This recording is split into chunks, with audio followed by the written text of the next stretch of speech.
So I started off this project by getting all the materials. So I got a paintbrush to paint, obviously.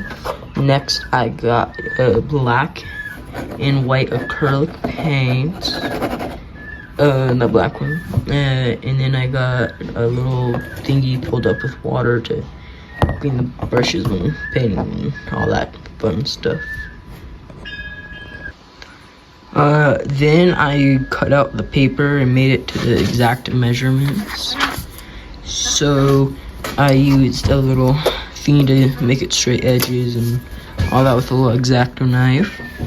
And I just went basically, and that just made it nice and neat. And I ended up with a strip like that. You make your little squares. Well, everyone was more organized. So it's just a demonstration. That's how it turned out. And then I used a little paper towel right here to put this on to here basically, and that's so I didn't get paint on the table all over the table, paint the table. First I took white paint after I put my little thingy here to get ready to paint on the paper towel, whatever, and I just put some white paint there. And then I took some black paint, which are the two colors we need, put some there, and I got my paintbrush, got the cup and everything. I got everything all ready, and I started painting with I started with white, and so I started the first square, and I kind of lightly mixed these two for the second one, and then for the third one I just added a bit more black each time basically. So I just repeated this until I got all the way to the end, and when the end, all I did was just black. And for this one, I just used mainly black and so forth. That's basically what I did to make all these squares, lighter to darker.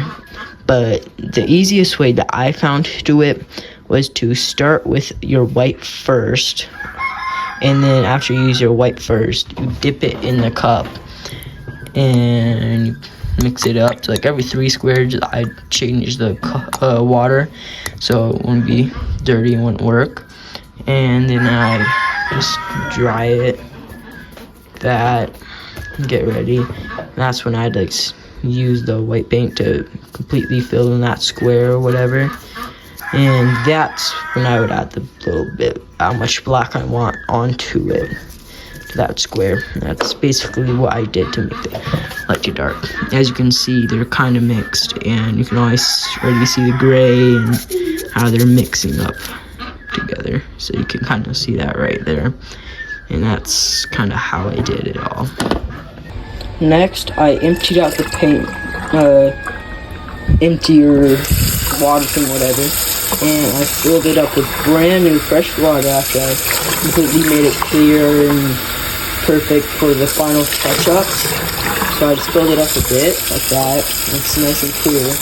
So after that, I took it and I basically just finished up my artwork. Now this isn't the real one, but I just completely touched it up basically to make it look nicer and fixed what needed to be fixed, like right there, mix it better, something like that. But those are just examples of what I would do to finally touch it up. Then this is my actual piece. I just basically let it dry. I did pull it up a bit, so I did have to tape it down to take the photo and whatever, but that's basically how I did it.